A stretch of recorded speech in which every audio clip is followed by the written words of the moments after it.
for a lot of our supporting spouses that are back at home, they can sure go for a ride with their first responder spouse, if you will, but they're never really on the job with their spouse.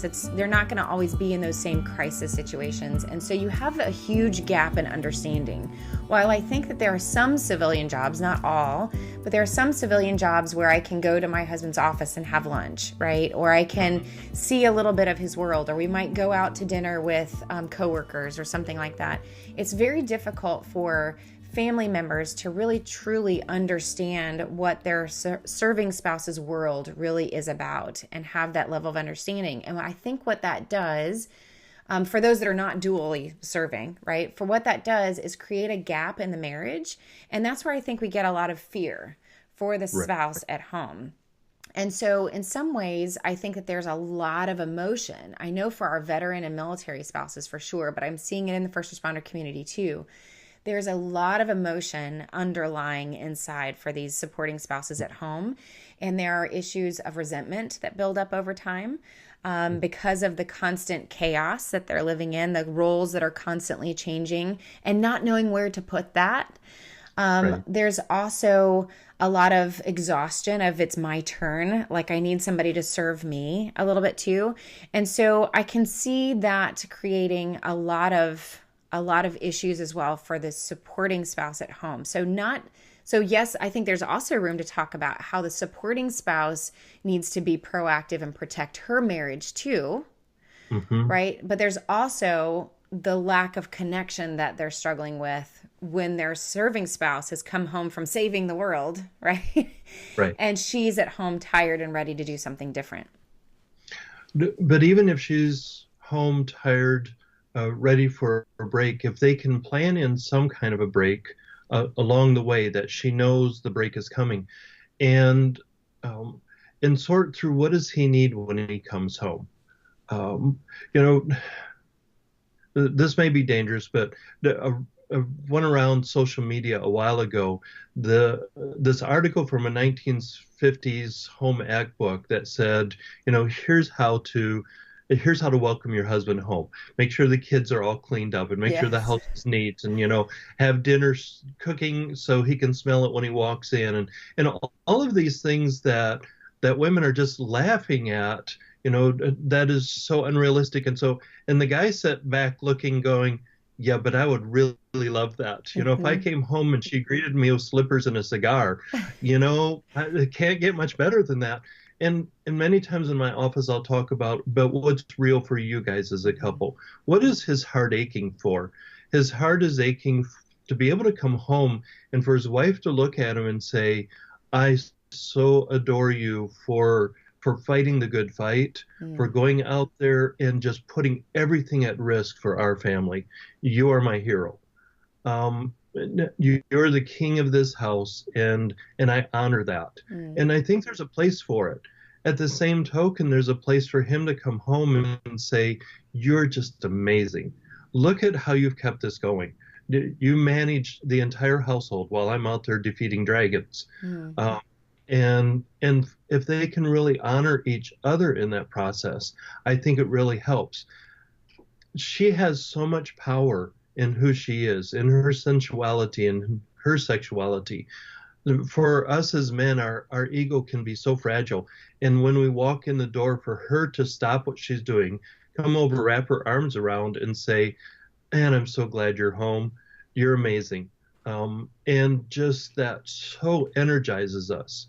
And if she adds, something sensual into it and gets playful with it, that can add even more energy and keep me looking forward to coming home. If it's reverse, if, she's been out there doing that kind of work, that he has got this safe place that she can step into and she can relax. And he can bring that nurturing, protective, because she's been out there protecting and nurturing all day, that he can provide that for her in whatever form that means to her. And for some wives, it's coming home and the bath is drawn, and he says, 45 more minutes before the kids even know you're home. Just relax. And he is truly stepping in and being her hero and caring for her, allowing her to recharge. I think if couples can have those types of conversations, it really helps. sometimes they need a coach or they need a counselor or somebody to help them to have those conversations. I also see they may need help in having the conversation about what it's like. You know, you're talking about the spouse can't ever really understand what it's like to be out in the field. And he comes home after just staying on edge all day, always being alert, never being sure when the next crisis is going to take him off his feet. And he gets home, and the last thing he wants to do is to talk about it. He Mm-hmm. doesn't want to go back through it and try to share it with her. But she sits there thinking, I have no idea what your day's been like. Mm-hmm. I can't relate to what it's been like to be you. And he's sitting there going, and I don't want to go back through it again. And it just increases the distance. Yeah. And again, honoring the humanity of it, both of them have legitimate needs in that moment that are conflicting with each other. And so sometimes to have a moderator, a mediator, a coach, a counselor, somebody that helps them to find time that he can kind of walk back through it and give her an idea of what it's like to be him out there in the work. So as much as she can relate. And then I have couples set up code words. You know, today was one of those kind of days. Today really wasn't bad. It meant it was this kind of day. Mm-hmm. And she can kind of categorize them so she knows, oh, he really needs, you know, he needs a big glass of iced tea and to be left alone for a while because it was one of those kind of days. Mm-hmm. Or he needs me to climb up into his lap and just snuggle with him because it was one of those kind of days. And the same for her. Sometimes the kids have just been totally intolerable. And I know you've been on edge all day, but I'm on my last straw. You've got to step in and care for the kids for a moment. So I can regroup and then we can swap roles again. Some way for them to be able to communicate that with each other. Um, Such a powerful and accurate example of truly what I think a lot of these couples are struggling with. And I think that that's a perfect segue into also being able to communicate through sexual differences, right? And I know that you specialize a lot in couples that have different libidos, right. differences, different opinions on frequency, quality, all of that. And so that's one of the biggest questions we get. It's probably one of the biggest questions you get in your office, Yeah. which is how a couple communicates through what each of them is needing and bringing to the bedroom. So if we can transition into that just a little bit and share with us, how do you help couples who find themselves with different libidos or different ideas of sexual intimacy? Well, first is they need to understand that that's normal. Um, Differences in sexual desire is the most common problem, sexual problem brought to sex therapists, the most common sexual problem brought to marriage counselors. In my doctoral research, I asked couples how many had experienced a high level of distress around issues of desire discrepancy, we call it, where they disagree on it. And 51% of the couples, and this was just a normal sample across America, 51% of the couples had considered talking to a professional about the difference in their sexual desire. So the distress was so high that they were willing to reach out to a professional. So that's a lot of pain in over half of the couples. Mm-hmm. So, first thing, they just need to know that having conflict in this arena is normal. 80%, and this is cross cultural, it doesn't matter if we pick a subculture, you know, like urban Atlanta, or we pick a macro culture, all of Russia. We get the same numbers in our research that 80% of couples, the husband or the male is the higher drive. They're the ones that have the more intense desire. 20% of the time, it's the female. And one of my colleagues likes to point out if 80% of the time it's the male and 20% of the time it's the female, what percentage does that leave for equal desire? You know, and we've got zero. Mm-hmm. And in my doctoral research, not a single couple in my entire large sample reported the same level of sexual desire. So that we disagree on it is normal as well. And I think it's interesting that it's 1 in 5 couples where the wife is the higher drive. Mm-hmm. We're wondering if we're seeing that shift a little bit in our culture to more wives having a higher drive, a higher desire. Those have a little bit of a unique flavor because the media culture says that guys are always ready and guys always want. So these wives come in going, I take care of myself and I'm available. Why does he not want me? What's going on with me, with Mm-hmm. my body, or what's going on with him or his desire? Those guys come in sometimes. I had one come in recently and he says, look at my wife. She's gorgeous. Any guy would want to have sex with her, but me. What's wrong with me? Mm-hmm. And usually it's not about the spouse, it's just about the difference in their levels of desire. And we'll see coming out of one marriage and going into another, the role may switch. That they were the high drive in one, and now they're the low drive in the other.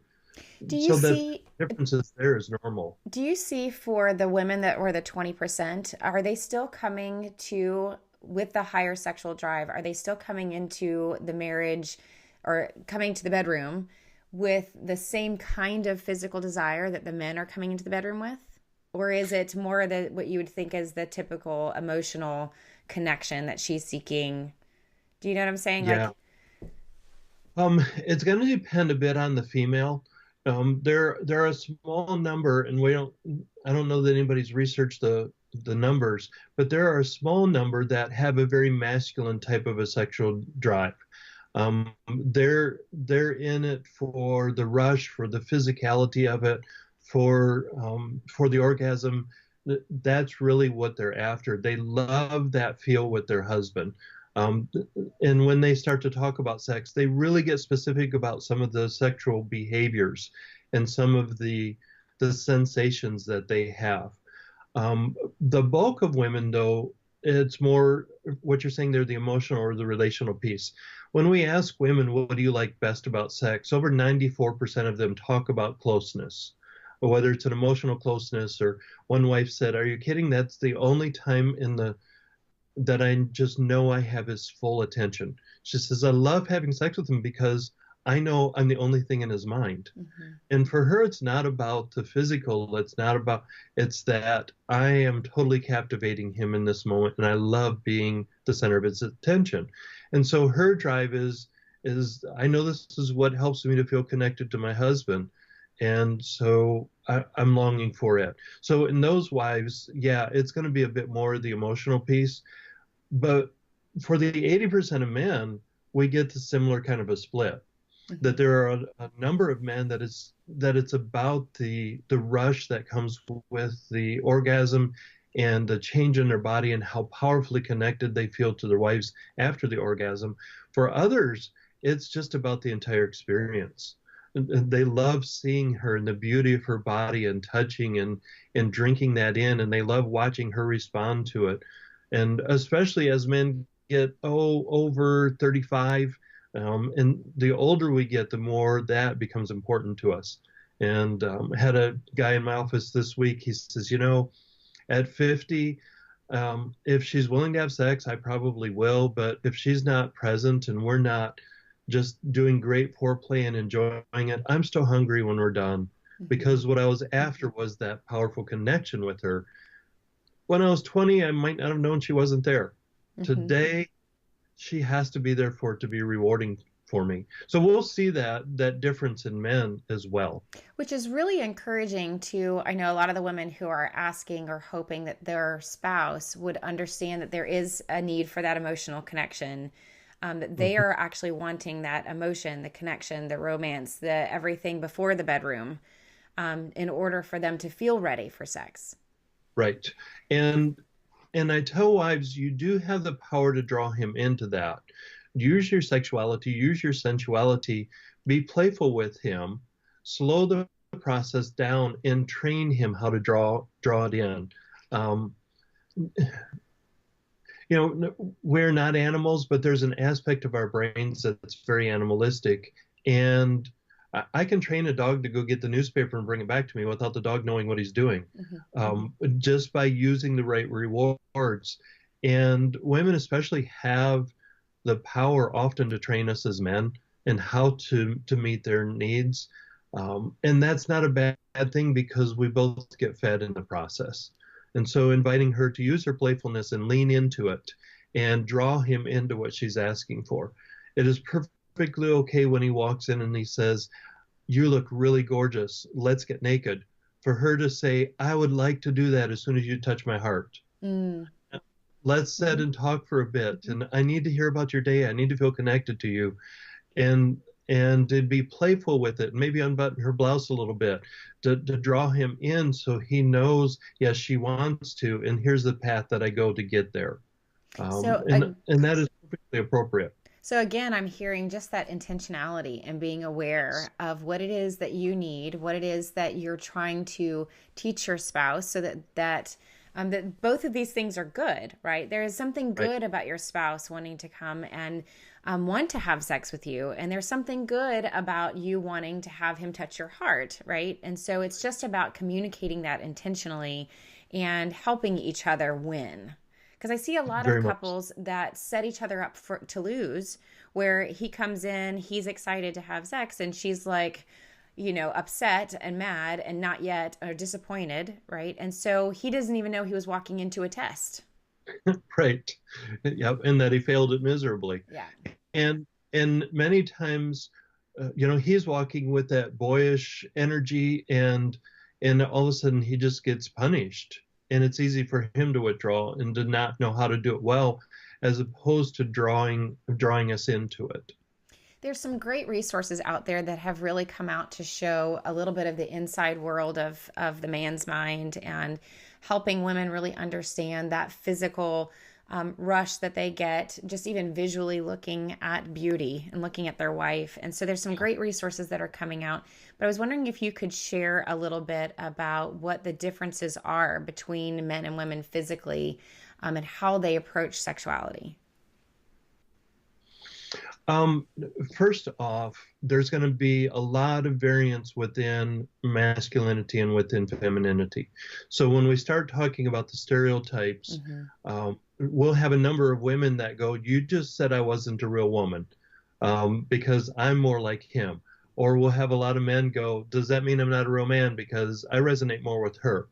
Um, I think it's important to say those are general stereotypes, Yeah. and there's going to be a lot of overlap. But generally, for the wife, she's stepping into it. She needs to have that connection. She needs to be relaxed. She needs to already have energy. What her body, the chemicals that need to be present in her body in order for her to be receptive sexually, which is what 70 to 80% of women are talking about. Their general role is being receptive. They haven't thought about sex an awful lot. They're kind of in sex neutral, and it's his job to figure out how to move her into drive, how to seduce her into that. I tell guys pushing her into drive doesn't work too well. Seducing her into it works pretty well. But if she's fatigued, if she's stressed, that's going to be more difficult for her. If she's stressed, if she's fatigued, some of those chemicals are just not present for her. She also needs to have a high level of oxytocin, which means she needs to feel connected to him.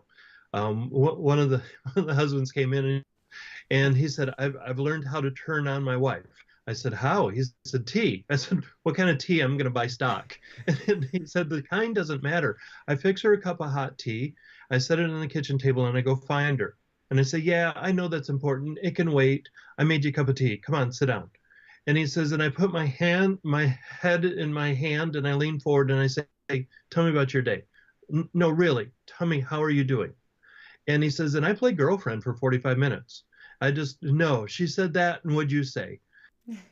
He says, "Honestly, at the end of 45 minutes, I probably couldn't tell you everything she said, but I am really attending to her." And she was sitting next to him and she said, "And at the end of 45 minutes, I'm dragging him to the bedroom. Come on, big boy, let's go." That's She says, awesome. "I feel so cared for."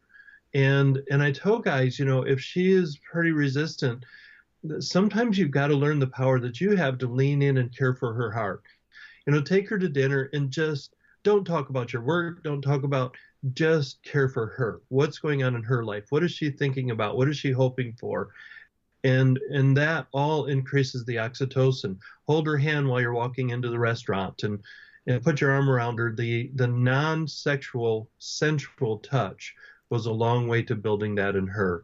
And that's part of the power that he has to draw her into that space. I tell wives that their task is way easier. All they have to do is unbutton their top. All they have to do is turn around and flirt a little bit with us, and that draws us in.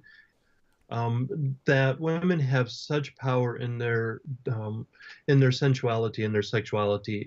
If she steps in, she's playful. I had one wife say, "My husband is shifted into a new role at work." I said, we've only got about 30 seconds. If I can apologize, the 30-second answer is, have you tried taking your top off? And she turned a little red, and he had stepped up at that point. And I said, no, seriously, as he's walking out the door for work, if you go, hey, hon, have a good day.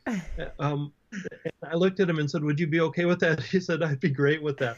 And I said, and would you think about her during the day? And he stood there a second with a smile on his face, and he said, honestly, I don't think I could think about anything else all day. And he says that she was that playful and engaging. He said that image would keep coming back to my mind. And she said, well, is that manipulative? I said, it definitely is, and it's working for both of you.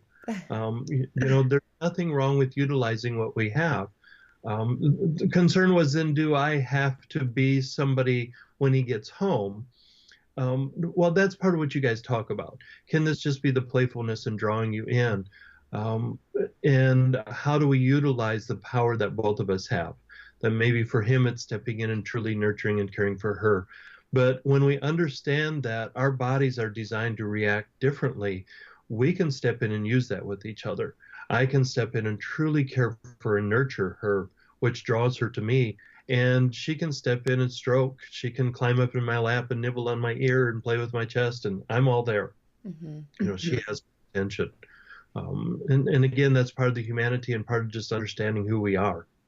And it sounds like respecting, too, that we are different and that we don't have to expect the other person to think the way that we think or react exactly the way that we think that that person should react, but that we can respect and use the level of influence. I love how you gave the example that each couple has incredible influence with each other.